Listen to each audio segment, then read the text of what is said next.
한 생각의 치우침은 망업의 고난으로도 돌이키기 어렵고 한 생각의 바로잡음은 생사를 건널 수 있게 합니다. 이 바다처럼 광활한 불경 속에 많은 이들이 간과했지만 수많은 수행자의 꿈속 방황을 바로잡아 줄 수 있는 기록이 있었습니다.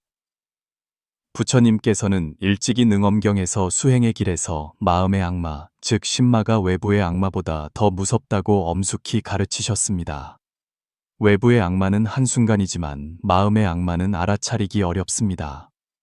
이는 평범한 가르침이 아니라 2500년의 시공을 뛰어넘는 경종입니다. 이는 수행자가 가장 마주하기 어렵고 또 가장 간과하기 쉬운 적 바로 신마를 가리킵니다. 그것은 귀신처럼 나타나지도 이빨을 드러내며 덮치지도 않습니다. 그것은 사람의 마음 가장 깊은 곳에 숨어 청정함의 옷을 입고 정법의 말을 하며 당신을 그릇된 길로 이끌면서도 당신 스스로는 부처가 되는 길을 걷고 있다고 착각하게 만듭니다. 더욱 놀라운 것은 신마는 종종 수행자의 공부가 깊어진 후에야 비로소 모습을 드러낸다는 점입니다. 정진하면 할수록 마주칠 가능성이 커집니다. 깨달음을 추구할수록 함정에 빠지기 쉽습니다. 일찍이 한도가 높은 고승이 폐관 수행 중 기이한 생각을 품게 되었습니다. 자신이 이미 큰 신통력을 얻어 부처를 뵐 수 있고 온갖 법문을 통달했다고 여겨 스스로 부처가 되었다고 칭하다가 결국 주화임매에 빠져 올바른 법을 버리고 마도의 길로 들어섰습니다. 그 시작의 원인은 바로 조용히 자라나는 6가지 신마의 징후를 꿰뚫어 보지 못했기 때문입니다. 당신 또한 수행 중에 이런 징조들을 겪어본 적이 있습니까?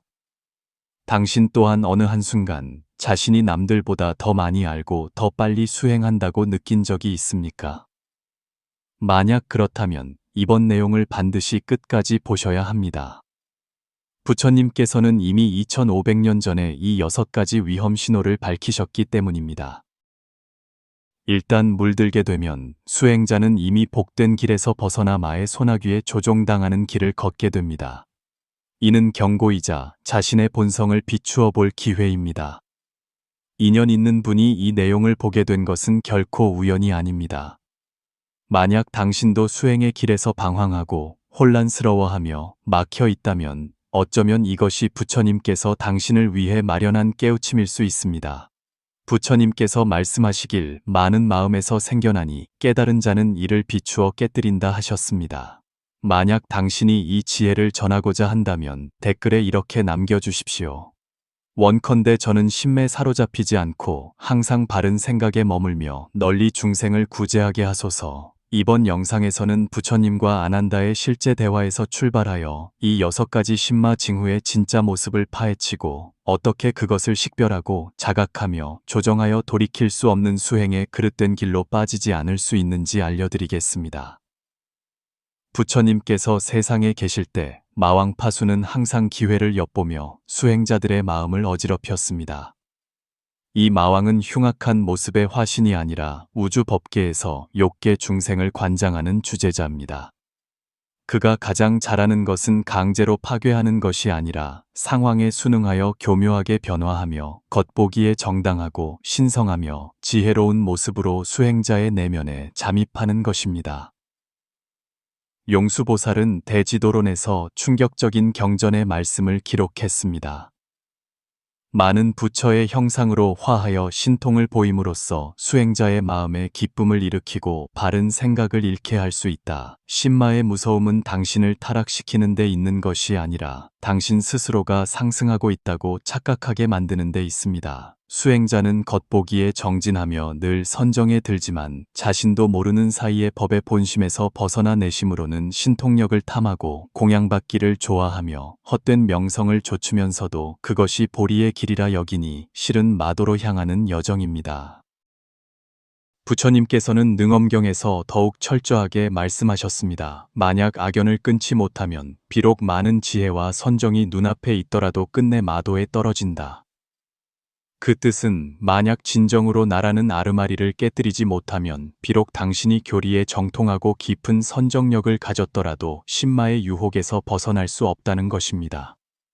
그리고 나라는 아르마리야말로 신마의 핵심 도구입니다. 그것은 자만의 모습으로 나타나 당신이 법의 기쁨에 탐착하여 버리지 못하게 할 수도 있고, 혹은 질투로 화하여 타인의 수행 성과에 대해 경멸하는 마음을 품게 할 수도 있습니다. 더 위험한 것은 그것이 당신으로 하여금 나는 이미 깨달았다, 나는 이미 증득했다고 여기게 하여 모든 다른 수행 방식을 폄하하기 시작하고 나아가 정법 그 자체를 비난하게 만드는 것입니다. 능엄경 마사장에서 부처님께서는 더욱 귀한 필묵으로 50가지 음마 현상을 열거하셨는데 하나하나가 모두 수행자가 가장 쉽게 빠지는 함정입니다. 그중 가장 경각심을 불러일으키는 것은 수행이 깊어질수록 신마가 비로소 교활한 본색을 드러내기 시작한다는 점입니다. 마치 밤길을 가는 사람이 처음에는 밝은 곳에서 순조롭게 가다가도 일단 깊고 어두운 숲에 들어서면 동서남북을 분간하지 못하고 심지어 귀신의 그림자를 부처님의 빛으로 착각하는 것과 같습니다. 이것이 바로 부처님께서 수행자는 항상 자신의 마음을 비추어 보아야 하며 단 하루도 깨어있는 비춤이 없어서는 안 된다고 강조하신 이유입니다. 깨어있는 비춤은 신마를 막는 유일한 등대입니다. 불교에서 마의 정의는 외도의 악령이 아니라 내면의 무명과 집착입니다. 이른바 마장이라는 것은 반드시 당신이 무언가 잘못해서 생기는 것이 아니라 당신이 옳은 일을 하고 있다고 착각하면서 부처님의 가르침에서 점점 더 멀어지고 있을 때 나타납니다. 바로 이 때문에 부처님께서는 제자들에게 거듭 경고하시어 치우침으로써 망업 동안 돌이킬 수 없는 나락으로 떨어지는 것을 막으려 하셨습니다. 우리가 오늘 탐구하는 이 6가지 신마의 진상은 바로 부처님께서 말법 시대의 수행자들을 위해 설치하신 경종입니다. 그것들은 2500년 전의 승단에만 존재했던 것이 아니라 오늘날의 사회, 인터넷, 명상 캠프, 커뮤니티, 심지어 우리 자신의 일상적인 생각과 마음 속에서도 생생하게 나타나고 있습니다. 그리고 만약 당신이 여기까지 보셨다면 스스로에게 물어보십시오. 나는 수행 중에 이런 생각을 일으킨 적이 있는가? 나는 타인의 수행에 대해 평가하는 마음을 낸 적이 있는가? 나는 나 자신의 경계, 집념, 체험에 집착하고 있는가? 만약 그렇다면 당신은 반드시 계속해서 보아야 합니다. 왜냐하면 부처님께서는 이미 당신을 위해 이 마의 그림자가 짙게 깔린 수행의 길의 진실을 밝혀주셨기 때문입니다. 왕사성의 대나무 숲 깊은 곳, 미풍이 서늘함을 실어오고 새소리는 정겹게 울려 퍼졌습니다. 부처님께서는 500아라한과 함께 가란타 주권에서 안거하고 계셨습니다. 그곳은 고요함과 지혜로 가득 찬 수행의 성지였습니다. 맑은 샘물이 졸졸 흐르고 누런 대나무가 숲을 이루었으며 연불 소리는 끊이지 않고 법의 기쁨이 충만했습니다. 그러나 마땅히 만물이 고요하고 마음이 맑아야 할 이 순간에 깊이 숨겨진 신마의 시련이 조용히 다가오고 있었습니다. 이른 아침, 아난다 존자는 숲속에서 경행을 하며 소리 없이 가벼운 걸음으로 마음을 관조하고 있었습니다. 그가 제바달다의 거처를 지날 때 안에서 희미하게 중얼거리는 소리가 들려왔습니다. 조심스러운 마음에 그는 걸음을 멈추고 숨을 죽인 채 대나무 발 너머로 귀를 기울였습니다. 제바달다는 구리 거울을 마주하고 단정한 가사를 걸치고 머리를 빗은 채 거울 속 자신의 모습을 응시하고 있었습니다. 그의 표정에는 만족감과 도취감이 어려 있었습니다. 그는 나지막이 말했습니다. 나의 상호는 이토록 장엄하고 위인은 이토록 위엄이 있으며 수행은 이토록 정진하고 법력은 날로 강해지는데 뭇 비구들 중에 누가 나를 뛰어넘을 수 있겠는가? 어찌하여 사람들은 스승님께만 가까이 가고 나를 알아주지 않는가? 그 눈빛에서는 어느새 공경과 청정함은 사라지고 그 자리를 뜨거운 욕망, 자기 도취, 그리고 감출 수 없는 한 가닥의 교만이 차지하고 있었습니다. 아난다의 마음이 철렁 내려앉았습니다. 그가 제바달다의 이상한 낌새를 알아챈 것은 처음이 아니었지만 오늘 보고 들은 것은 경계의 수준을 훨씬 넘어선 것이었습니다. 그는 아무렇지 않은 척 그 자리를 떠나 곧장 부처님께서 계신 곳으로 향했습니다. 부처님께서는 결가부자를 하고 앉아 계셨고 그 얼굴은 평화로웠습니다. 안 한다는 앞에 무릎을 꿇고 앉아 낮은 목소리로 아뢰었습니다. 세존이시여, 제자에게 아뢰할 중대한 일이 있습니다. 부처님께서 눈을 뜨셨습니다. 그 눈빛은 밤하늘처럼 깊고 자비는 바다와 같았습니다. 안 한다가 설명을 마치자 부처님의 얼굴은 위험 있게 변하며 말씀하셨습니다. 안 한다여, 자세히 관찰하였구나. 제바달다가 보인 모습은 바로 6가지 신마 징후 중 첫 번째이니라. 그것이 어떤 징후인지 아느냐? 안 한다는 망설이며 고개를 저었습니다. 부처님께서는 자애로운 마음으로 말씀하셨습니다. 첫 번째 징후는 바로 외적인 모습의 장엄함에 지나치게 집착하는 것이다. 진정한 수행은 마땅히 내면을 살피고 번뇌를 끊는 것이지 겉모습을 꾸미고 타인의 시선을 탐하는 것이 아니다. 만약 어떤 이의 생각과 행동이 온통 나의 장엄함을 중심으로 돌아간다면 그의 마음에는 이미 신마의 뿌리가 심어진 것이니 머지않아 그 과보가 생겨날 것이다. 안 한다는 한참을 생각에 잠겼다가 다시 물었습니다. 세존이시여, 이는 단지 사소한 집착일 뿐인데 이 또한 마의 경계에 방해받는 것입니까? 부처님께서는 천천히 고개를 저으셨습니다. 마는 크고 작음에 있지 않고 숨어 있음에 있다. 마는 밖에서 오는 것이 아니라 한 생각에서 비롯되느니라. 안 한다는 부끄러운 마음에 합장하고 부처님께 예를 올렸습니다. 잠시 후 그가 다시 물었습니다. 그렇다면 두 번째 진상은 무엇입니까? 부처님께서 답하셨습니다. 자신의 수행 성취를 과시하는 것이다. 무릇 성인은 공을 이루어도 그 공을 내세우지 않는다. 진실로 수행하는 사람은 항상 겸손한 마음을 품어 깊은 바다처럼 고요하다. 그러나 심매에 사로잡힌 사람은 자신이 닦은 바를 자랑하고 신통력을 과시하며 심지어 허황된 경지를 지어내어 다른 사람을 현혹시킨다. 그가 비록 깨달았다고 말하나 실은 자신을 속이는 것이다. 두 사람이 대화를 나누는 사이 대나무 숲에서는 논쟁 소리가 들려왔습니다. 몇몇 비구들이 멀지 않은 곳에 모여 앉아 격한 어조로 이야기하고 있었습니다. 부처님께서 가볍게 탄식하시며 말씀하셨습니다. 들어보아라. 저것이 바로 세 번째 진상, 타인에게 오만하고 무례하게 구는 것이다. 수행자가 만약 분별심을 내어 자신은 우월하고 남은 열등하며 법문에 높고 낮음이 있다고 여기면 신마는 이미 그 속에 잠복한 것이다. 제바달다는 늘 다른 이들이 어리석고 업이 무거우며 근기가 얕다고 말하지만 실은 자기 자신이 이미 편견에 치우쳤음을 알지 못한다. 그리고 이 오만한 마음이 모이면 네 번째 진상인 논쟁을 좋아하고 자신의 견해를 내세우는 것을 낳게 된다. 보아라, 어떤 이들은 걸핏하면 논쟁을 벌이는데 이는 법을 탐구하기 위함이 아니라 오직 승패를 가리기 위함이다. 그들은 늘 오직 나의 법문만이 으뜸이고 다른 이들은 모두 불법을 망령되이 말한다고 하니 이는 올바른 견해가 아니라 마의 성품이다. 바로 그때 한 비구가 황급히 달려와 보고했습니다. 세존이시여, 성안에 자신을 미래의 부처라 칭하는 자가 나타나 많은 사람을 모아놓고 법을 설하는데 그 기세가 대단하여 수많은 신도를 끌어모으고 있습니다. 부처님의 표정이 문득 깊어지시더니 자리에서 일어나 말씀하셨습니다. 안 한다여, 나를 따라 왕사성으로 가자. 다섯 번째와 여섯 번째 진상이 아마도 그곳에 나타난 듯하구나. 일행이 성 안으로 들어가자 거리 중앙은 인파로 가득했습니다. 보배로운 옷을 걸치고 법관을 쓴 한 수행자가 큰 소리로 외치고 있었습니다. 나는 미래 부처님의 비밀 가르침을 받았노라.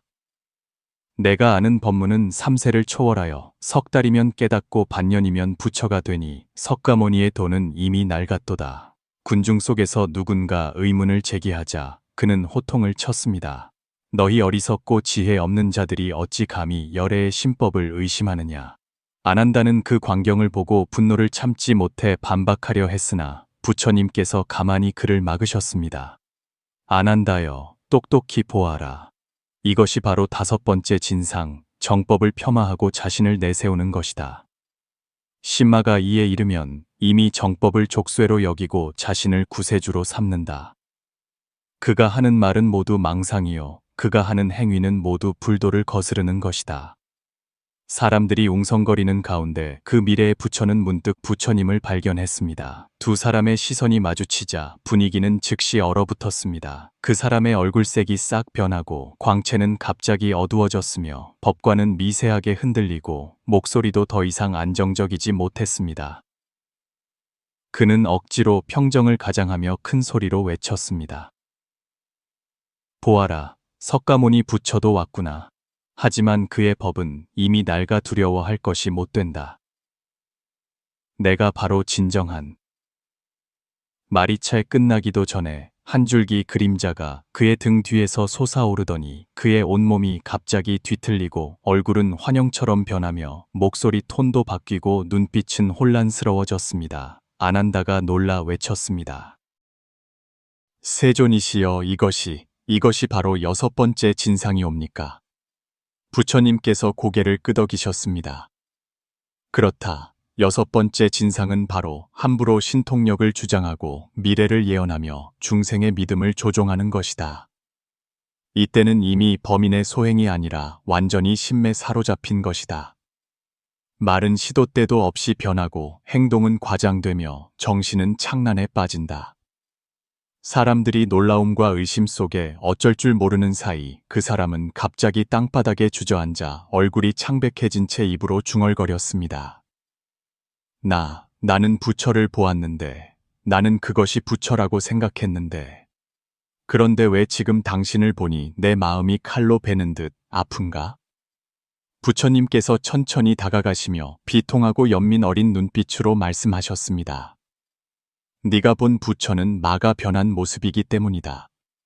너의 마음이 고요하지 않고 탐욕을 없애지 못했기에 스스로 말을 친구로 끌어들인 것이다. 너는 부처가 되고자 했으나 정법을 버렸고 신통을 구했으나 아집에서 벗어나지 못했다. 너는 인연이 없는 것이 아니라 마음이 미혹된 것이다. 사람들은 그 말을 듣고 큰 충격을 받았으며 어떤 이는 그 자리에서 땅에 엎드려 통곡했습니다. 아난다가 낮은 목소리로 물었습니다. 세존이시여, 이 사람을 구할 수 있겠습니까? 부처님께서 탄식하며 말씀하셨습니다. 만약 마음을 돌이켜 도를 향한다면 한 생각으로도 바꿀 수 있으나 만약 미혹에 집착하여 깨닫지 못한다면 망업 동안 벗어나기 어려울 것이다. 이후로 부처님께서는 이 6가지 신마의 진상을 대중에게 널리 알리셨고 세상 사람들은 비로소 경각심을 갖게 되었습니다. 그는 꾸짖음으로 사악함을 멈추게 한 것이 아니라 지혜로서 말을 깨뜨리고 자비로서 돌아오도록 인도하셨습니다. 아난다 또한 그날 밤 오랫동안 잠 못 이루고 큰 서원을 세웠습니다. 원컨대 모든 수행인이 신마를 비추어 보고 삿된 길에 빠지지 않게 하소서. 이 6가지 신마의 진상은 단지 외적인 행동의 변화일 뿐만 아니라 내적인 마음의 본성이 빗나간 것입니다. 부처님께서 밝히신 것은 표면적인 현상이 아니라 수행자의 가장 깊은 층에 있는 마음의 동기입니다. 앞에 4가지 진상을 하나씩 분석하며 그것들이 왜 그토록 은밀하고 치명적인지 살펴보겠습니다. 첫째, 외적인 모습의 장엄함에 지나치게 집착하는 것. 마의 첫 번째 문은 허영심입니다. 불교에서 장엄함이란 본래 내면이 청정하고 행동이 단정하며 마음에 걸림이 없을 때 자연스럽게 드러나는 것을 의미합니다. 그러나 일단 수행자가 의도적으로 보기 좋은 선정 상태, 존경받을 만한 용모, 다른 사람의 칭찬을 받는 위의를 추구하기 시작하면 조용히 초심에서 벗어나게 됩니다. 이는 단지 허영심이 아니라 매우 깊이 숨겨진 나라는 자아의 강화입니다. 당신은 칭찬받는 것에 익숙해지고 공양받기를 갈망하며 수행단체에서 주목받고 싶어질 것입니다. 이것들은 겉보기에 무해해 보이지만 실제로는 마의 씨앗입니다. 그것은 수행을 무대로 만들고 법회를 위장복으로 만듭니다. 부처님께서 능엄경에서 말씀하시길 만약 깨닫지 못하면 비록 장엄함을 드러내더라도 이는 마의 모습이다. 그것의 위험한 점은 다른 사람은 알아차리기 어렵고 자기 자신도 인정하려 하지 않는다는 데 있습니다. 둘째, 자신의 수행 성취를 과시하는 것. 무릇 내가 이미 부처가 되었다고 말하는 자는 대부분 마가 입을 연 것입니다. 수행은 벼와 같아서 잘 익은 이삭일수록 고개를 숙입니다. 진정으로 견성한 사람은 결코 경솔하게 도를 얻었다고 말하지 않습니다. 그러나 심매에 사로잡힌 사람은 종종 나는 이미 과위를 증득했다. 나는 관세음보살의 소리를 들었다. 나는 부처님의 음성을 들었다고 말하기를 좋아합니다. 이런 말들은 다른 사람을 제도하기 위함이 아니라 나를 드러내기 위함입니다. 이러한 징후는 보통 매우 정교하게 포장된 위선과 함께 나타납니다. 입으로는 불법을 말하지만 마음에는 교만을 품고 겉으로는 자비를 표현하지만 속으로는 과시욕을 감춥니다. 그것의 무서운 점은 다른 사람들의 추종을 불러일으켜 사악한 믿음을 형성하게 한다는 것입니다. 더욱 심한 경우 수행 성취를 과시하는 사람은 종종 감흥이나 신비한 체험으로 신도들을 미혹시켜 결국 자기 자신마저 그것을 진짜라고 믿고 망상의 그물에 빠지게 됩니다. 셋째, 타인을 경시하고 법문의 높고 낮음을 가리는 견해. 당신이 마음속으로 누가 높고 누가 낮은지 판단하는 순간 당신은 불도에서 한 걸음 멀어진 것입니다. 불교는 평등을 말합니다. 이는 모든 중생에게 불성이 있다는 것뿐만 아니라 모든 법이 원융하여 어느 문으로든 통한다는 의미이기도 합니다.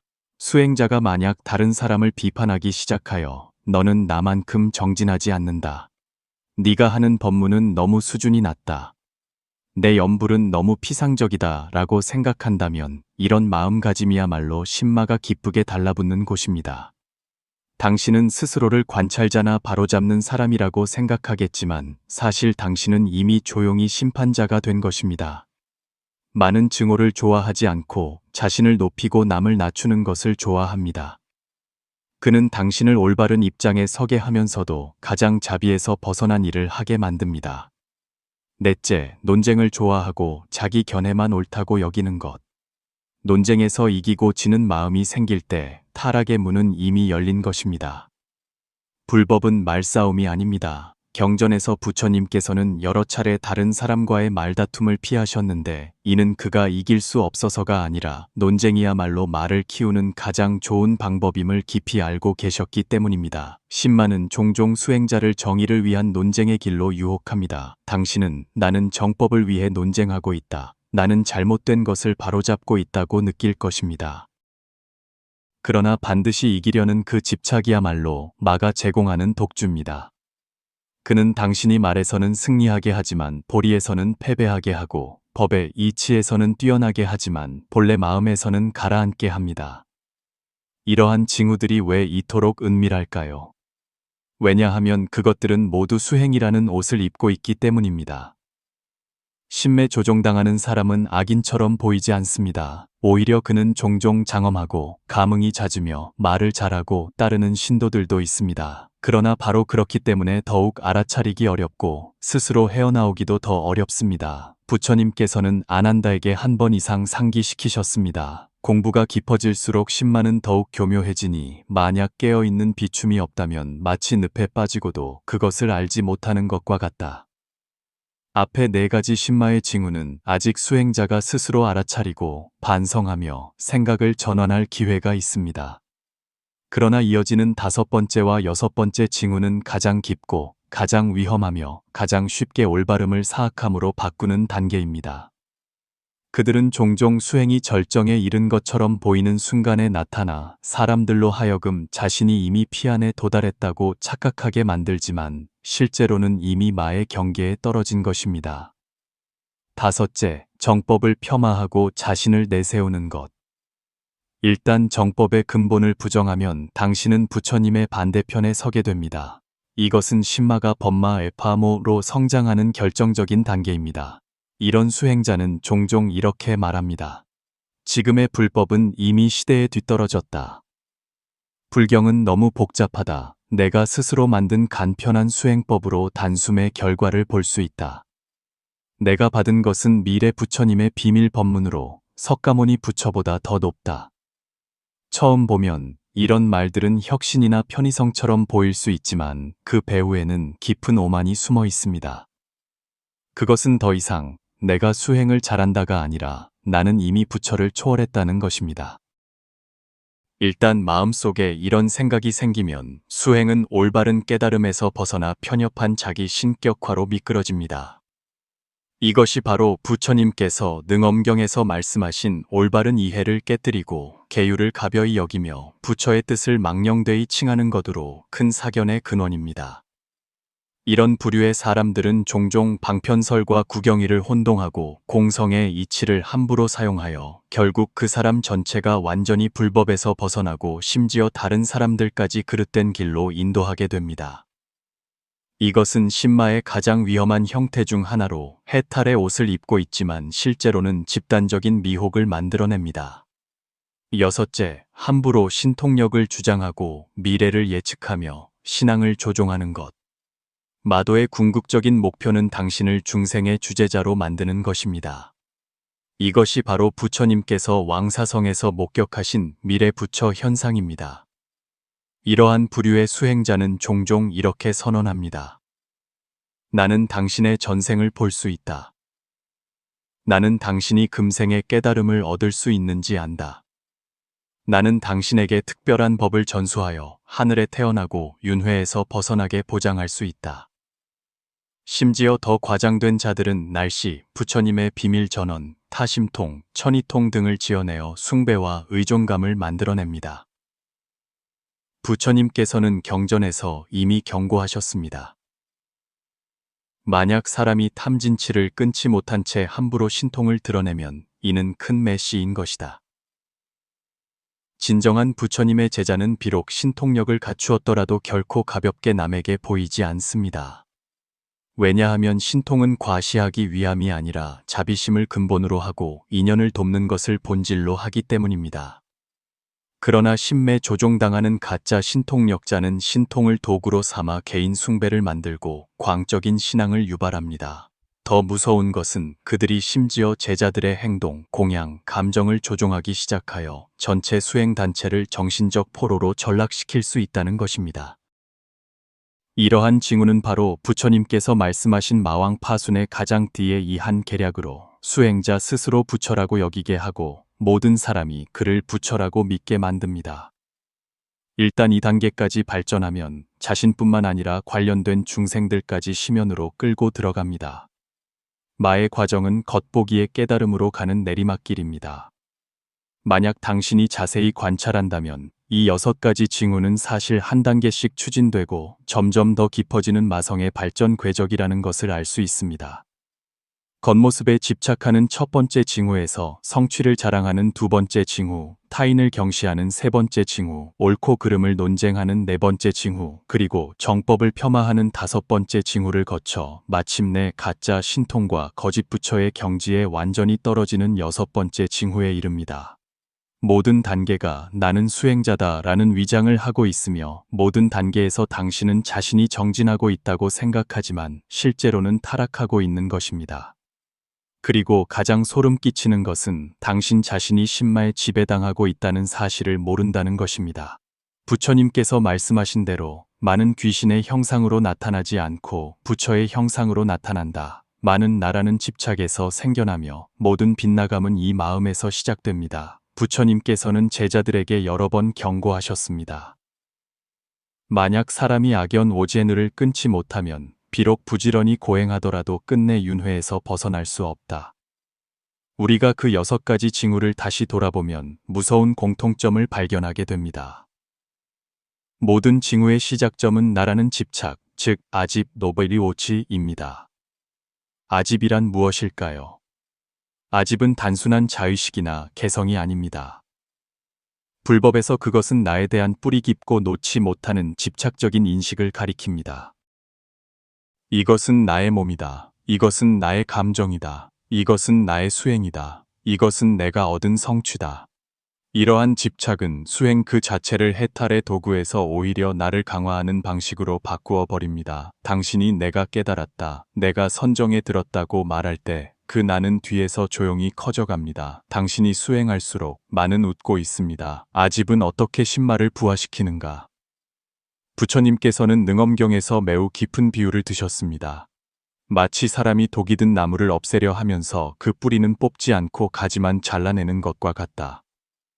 가지와 잎이 비록 사라져도 봄바람이 한번 불면 더욱 무성해진다. 신마는 독이 든 나무의 가지와 잎이고 아집은 땅속 깊이 묻힌 그 뿌리입니다. 많은 수행자들이 명백한 계율을 어기지는 않지만 내면의 자기 팽창적인 감정은 점점 더 심해집니다. 이는 걸핏하면 스스로 나는 매우 지혜롭다고 평가하고 마음속으로 다른 사람들은 나만큼 불법을 모른다고 생각하며 다른 사람의 수행법을 보면 항상 바로잡고 비판하고 싶어 하는 것으로 나타납니다. 어느 정도 수행하다 보면 내가 혹시 깨달은 것이 아닐까 하는 환상에 빠지기도 합니다. 이런 생각들은 처음 생겨날 때는 아주 사소해 보이지만 부처님께서는 말씀하셨습니다. 출발하는 마음이 만약 치우치면 비록 선한 일을 하더라도 결국 사악함으로 귀결된다. 불법은 당신이 무지한 것을 두려워하지 않고 단지 당신이 내가 이미 안다고 집착하는 것을 두려워합니다. 당신이 방황하는 것을 두려워하지 않고 단지 당신이 내가 이미 깨달았다고 집착하는 것을 두려워합니다. 일단 당신이 스스로를 수행자, 법을 설하는 자, 깨달은 자로 규정하기 시작하면 마의 문은 이미 열린 것입니다. 진정으로 마를 깨뜨리는 자는 나가 없는 자입니다. 그래서 불교에서 가장 높은 지혜는 신통을 통달하는 것도 오묘한 법을 설하는 것도 아닌 바로 아집을 깨뜨리는 것입니다. 일단 나라는 견해가 없으면 마도 힘을 쓸 곳이 없습니다. 일단 나가 서지 않으면 법도 자연히 청정해집니다. 일단 내가 허공과 같고 마음이 밝은 거울과 같으면 그 신마 또한 그저 떠다니는 먼지에 불과합니다. 부처님께서 부처가 되신 것은 그가 마왕보다 더 강한 법력을 가졌기 때문이 아니라 그가 나라는 것이 없음을 철저히 간파했기 때문입니다. 마는 당신이 얼마나 많이 수행하는지를 두려워하지 않고 마는 당신이 얼마나 명확히 보는지를 두려워합니다. 부처님께서는 능엄경에서 지극히 중요한 말씀을 하신 적이 있습니다. 만약 모든 중생이 오로지 정진에만 힘쓰고 지혜를 사용하지 않는다면 마도에 떨어지기 쉽다. 이 말씀은 많은 수행자들이 간과하는 진실을 드러냅니다. 노력과 올바름은 동의어가 아니며 정진이 깨달음을 의미하지는 않습니다. 신마가 가장 좋아하는 수행자는 맹목적으로 수행하는 사람입니다. 그들은 좌선, 주력, 절을 부지런히 하지만 마음의 방향, 생각의 근원, 개정의 사막의 순서에 대해서는 어설프게 알고 있습니다. 그래서 이런 현상이 나타납니다. 수행할수록 수행 그 자체에 집착하고 주문을 외울수록 많이 외울수록 공덕이 있다고 여기며 좌선을 할수록 선정에 드는 쾌감에 탐착합니다. 심지어 어떤 사람들은 특정한 감흥 체험을 깨달음의 상징으로 삼아 계속해서 거기에 빠져듭니다. 신마는 바로 이런 형식적인 정진 속에서 조용히 스며듭니다. 부처님께서는 이런 부류의 사람들은 비록 여러 가지 방편문을 닦더라도 결국 매에 사로잡힌다고 말씀하셨습니다. 이는 그들이 노력하지 않아서가 아니라 깨어있는 비춤과 지혜를 잃었기 때문입니다. 지혜는 비추어 깨뜨리는 능력이지 축적하는 과정이 아닙니다. 당신은 어떤 사람들이 많은 불경을 읽었음에도 여전히 성격이 급하고 싸우기 좋아하며 오만한 것을 발견할 것입니다. 또한 어떤 사람들은 오랫동안 수행했음에도 평등하게 사람을 대하고 모욕을 참고 견디기 어려워하는 것을 볼 수 있습니다. 이는 그들이 닦은 것이 양이지 전환이 아니기 때문입니다. 그들이 쌓은 것은 기억이지 지혜가 아닙니다. 진정한 지혜는 매번 생각이 일어날 때마다 스스로에게 묻는 것입니다. 내가 지금 이 생각을 일으키는 것은 무엇을 원하는가? 내가 지금 이 말을 하는 것은 법을 위함인가? 아니면 나를 위함인가? 내가 이 법문을 닦는 것은 나의 근기에 맞기 때문인가? 아니면 숭배심 때문인가? 만약 이처럼 시시각각 반조하지 못한다면 마는 당신이 가장 경건하게 염불하는 속에서 당신의 마음을 왜곡할 것입니다. 부처님께서 왜 반야를 강조하셨을까요? 왜냐하면 반야는 깨어있는 비춤이고 비추어 깨뜨리는 것이며 반관하는 능력이기 때문입니다. 이른바 오온이 모두 공함을 비추어 본다는 것은 이론적으로 색즉시공을 말하는 것이 아니라 당신의 마음속에 번뇌가 일어나고 집착이 일어나고 탐욕과 분노가 일어날 때 당신이 이것은 단지 오온의 작용일 뿐 진짜 내가 아니구나 라고 볼 수 있는 것입니다. 당신이 한번 비추어 보면 많은 즉시 물러갑니다. 당신이 비추어 보지 못하면 많은 잠복합니다. 이것이 바로 부처님께서 선정 중에 비추어 보지 않으면 도리어 마의 거처가 된다고 말씀하신 이유입니다. 만약 당신이 수행을 많이 하고 경지가 깊어질수록 이러한 비추는 능력을 끊임없이 강화하지 않는다면 당신이 닦은 모든 것이 바로 마가 이용하는 환술의 재료가 될 수 있습니다. 진정한 마는 좋은 모습으로 나타납니다. 불자들은 종종 마의 경계가 반드시 밖으로 드러나는 이상한 현상, 환청, 사악한 생각의 난무, 정신 이상이라고 생각합니다. 그러나 부처님께서는 능엄경에서 간결하게 미혹의 판도를 깨뜨리셨습니다. 만약 깨닫지 못하면 좋은 경계가 나타날 때 사악한 길로 들어가기 쉽다. 즉, 신마의 가장 강력한 위장은 좋은 경계, 애샨징제입니다. 평화롭고 장엄하며 수승해 보이는 그 수행 상태, 이것이 가장 무서운 부분입니다. 당신이 이것이야말로 불법이라고 생각할수록 그것은 실제로는 불법에서 더욱 멀어집니다. 몇 가지 예를 들어보겠습니다. 평화로운 희열이 종종 갑자기 찾아옵니다. 당신은 이것을 법의 기쁨이 충만하다고 착각하지만 실은 당신의 법에 대한 집착이 자라나기 시작한 것입니다. 당신은 하늘의 음악이나 부처님의 음성을 듣고 감동하여 눈물을 흘리지만 그것이 당신 내면이 특별한 감흥을 극도로 갈망하고 있음을 알아차리지 못합니다. 누군가 갑자기 당신에게 오체투지로 절하며 당신을 상사라 칭하고 도를 얻었다고 칭송합니다. 당신은 미소 지으며 아무 말도 하지 않지만 마음속으로는 한 가닥 기쁨이 일어납니다. 그 한 생각이 바로 마가 들어오는 지점입니다. 마는 위풍당당하게 나타나지 않습니다. 그가 가장 잘하는 것은 당신으로 하여금 스스로가 부처가 되는 길을 걷고 있다고 믿게 만드는 것입니다. 일단 당신이 자신을 범상치 않다고 믿게 되면 신마는 안온하게 자리 잡을 수 있습니다. 좋은 경계는 수행 말기의 가장 큰 시련입니다. 많은 고승, 대덕들이 바로 깊은 선정과 높은 경지에서 빗나갔습니다.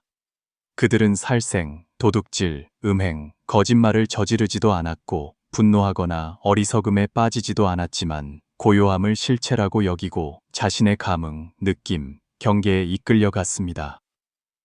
당신이 그 감동을 놓아버리려 하지 않을수록 그것은 더욱 당신을 얽어맵니다. 당신이 나는 이미 오묘한 경지에 들었다고 집착할수록 당신은 열애의 올바른 돼서 더욱 벗어나는 것입니다. 부처님께서 능엄경에서 반복적으로 강조하셨습니다. 이러한 것들은 모두 좋은 모습이나 만약 성스럽다고 여기지 않으면 마의 일이 없을 것이다. 그 뜻은 당신이 좋은 경계 속에서도 무상함을 비추어 보고 내 것이라고 인정하지 않으면 마의 방해에서 벗어날 수 있다는 것입니다. 그러므로 수행은 최종적으로 당신이 무엇을 얻었는가가 아니라 당신이 얼마나 많이 내려놓을 수 있는가에 달려 있습니다.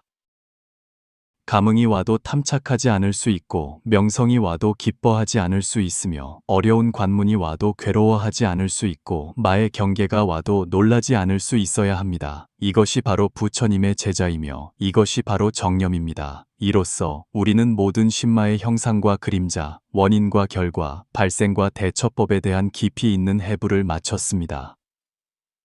만약 당신이 이미 수행의 길에 들어섰다면 이 글을 밝은 거울로 삼아 항상 내면을 비추어 보시고 현실에서 신마를 어떻게 식별하고 전환할지 고민하시기 바랍니다. 당신은 도시 생활에서 부처님의 음성을 듣거나 미래의 부처를 만나지는 않을 것입니다. 하지만 신마는 결코 장소를 가리지 않습니다. 그것은 고층 빌딩 안에서 생겨날 수 있고 가정에서 자라날 수 있으며 경전 모임에서 잠복할 수 있고 SNS 단체방에서 퍼져나갈 수 있습니다. 신마의 진정한 거처는 결코 외부 환경이 아니라 당신의 생각이 일어나는 바로 그 찰나입니다. 다음 몇 가지 실천적인 조언이 당신이 신마의 그림자 없는 오묘한 경지를 비추어 깨뜨리는 데 도움이 되기를 바랍니다. 첫째, 일상에서 신마의 출현을 어떻게 알아차릴 것인가? 다음의 마음 신호를 관찰하십시오. 당신은 어느 한순간 다른 사람이 당신의 수행, 지혜, 선행을 인정해 주기를 기대한 적이 있습니까? 당신은 불법에 대해 대화할 때 진정으로 진리를 탐구하기보다 은근히 상대방이 당신의 관점에 동의하기를 바란 적이 있습니까? 당신은 당신만큼 정진하지 않는 사람에게 경시, 비웃음, 훈계의 마음을 일으킨 적이 있습니까? 이러한 생각들이 일어날 때마다 두려워할 필요 없이 그저 마음속으로 이것이 마의 문이구나 라고 되뇌십시오. 이 한 생각만으로도 신마의 연결고리를 끊을 수 있습니다. 둘째, 매일 한 번씩 신마 점검법을 실천하십시오. 매일 조용히 앉아 스스로에게 세 가지를 물어보십시오. 나는 오늘 나를 위해 수행하지는 않았는가? 나는 다른 사람이 내가 수행을 잘하는 것을 봐주기를 바라지는 않았는가? 나는 어느 한순간 다른 사람의 법문이나 선택을 폄하하지는 않았는가? 이 세 가지 질문은 자책을 위한 것이 아니라 오직 깨어있는 비춤을 위한 것입니다. 부처님께서 말씀하시길 깨달음이 곧 깨뜨림이다. 셋째, 만약 이미 신마의 출현을 알아차렸다면 어떻게 해야 하는가? 그 생각을 억지로 누르려 하지 마십시오. 억압은 단지 그것을 잠복시킬 뿐입니다. 당신은 그것의 허망함을 비추어 보아야 합니다. 그것이 단지 하나의 생각일 뿐이며 무상하고 내가 아니며 인연에 따라 일어난 것임을 보십시오. 그리고 한 생각의 바른 관조로 그것을 관찰하십시오. 이 생각은 내가 아니다. 무명으로 인해 일어났으니 내가 이제 이를 알고 내려놓으면 곧 사라진다. 숨을 3번 고르고 염불을 3번 하며 마음을 본래의 근원으로 되돌리십시오. 넷째, 사람들 속에서 어떻게 무아, 우오를 닦을 것인가? 불법은 사람들을 피하는 것이 아니라 사람들 속에서 마음을 단련하는 것입니다. 다음번에 법회, 설법, 사교 모임에서 스스로를 칭찬하는 생각이 일어날 때 나무아미탑을 한마디로 그 생각을 차단해 보십시오. 혹은 원컨대 나에게는 아집이 없고 저에게는 법의 이로움이 있기를 이라고 기원하십시오. 이것은 회피가 아니라 뜨거운 마음을 시원함으로 바꾸는 마음 수련입니다. 진정한 수행은 당신이 얼마나 멀리 갔는가가 아니라 당신이 얼마나 많이 되돌아보았는가에 있습니다. 진정한 깨달음은 당신이 얼마나 많은 청정한 순간을 가졌는가가 아니라 당신이 혼탁함 속에서도 여전히 바른 생각을 유지하는가에 있습니다. 한 생각의 치우침은 망업의 고난으로도 돌이키기 어렵고 한 생각의 바로잡음은 생사를 건널 수 있게 합니다. 우리는 부처님께서 밝히신 6가지 신마의 징후를 거쳐왔고 그 배후의 뿌리인 아집, 법집, 신통집, 칭찬에 대한 집착에 대해서도 깊이 탐구했습니다. 이것은 먼 옛날의 전설이 아니라 오늘날 모든 수행자가 반드시 마주해야 할 내면의 실전입니다. 당신이 수행한 지 오래될수록 아는 것이 많아질수록 말을 유창하게 할수록 신마는 오히려 더 쉽게 나타납니다. 그것은 요괴나 귀신이 아니라 당신이 염불할 때 생기는 교만함이며 당신이 법을 설할 때 생기는 우월감이며 당신이 다른 사람의 경험을 들을 때 솟아나는 질투이며 당신이 좋은 일을 할 때 박수를 기대하는 바로 그 찰나입니다. 부처님께서는 말을 쫓아내지 않으시고 우리에게 그를 비추어 보라고 가르치셨습니다. 왜냐하면 오직 비추어 보아야만 전환할 수 있고 오직 알아차려야만 바른 생각으로 돌아올 수 있기 때문입니다. 그러니 만약 당신이 끝까지 보셨다면 부처님의 마지막 경고를 기억하십시오. 수행의 길에서 가장 무서운 것은 마가 오는 것이 아니라 당신이 그것이 마인 줄 모르는 것입니다. 이제 댓글에 이 가르침에 대한 당신의 깨달음을 남겨주시거나 혹은 단 한 문장이라도 좋습니다. 원컨대 제가 6가지 말을 간파하여 본래의 마음을 잃지 않게 하소서. 우리 모두 이 오타각세에서 이 한 점의 청정함을 함께 지켜나갑시다.